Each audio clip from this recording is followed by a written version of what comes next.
We believe point-of-care ultrasonography is ready to assume a greater role in the critically ill population, and we are ready to undertake the GE point-of-care challenge. Our team, Dr. Salinas, Manning, Carrera, Alsamara, and Cantamneni, proposed a study, Occult Diastolic Dysfunction and Weaning Failure in mechanically ventilated septic patients. One area that hasn't been fully explored for clinical decision-making is the role of echocardiography in optimizing fluid balance in patients weaning from mechanical ventilation.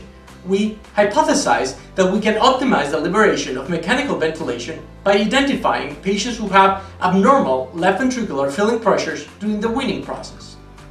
Mechanical ventilation and weaning failure increase morbidity and mortality.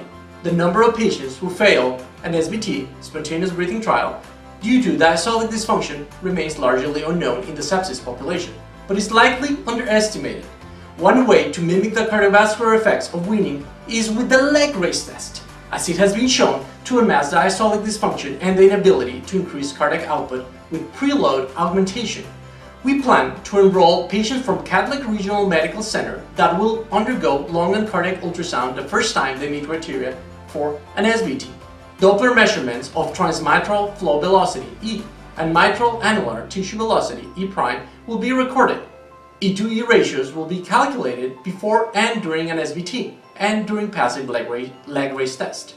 The primary outcome, weaning failure, will be defined as failure to pass the SVT, reintubation in the first 48 hours after extubation, or requiring non-invasive ventilation for more than 4 hours after extubation.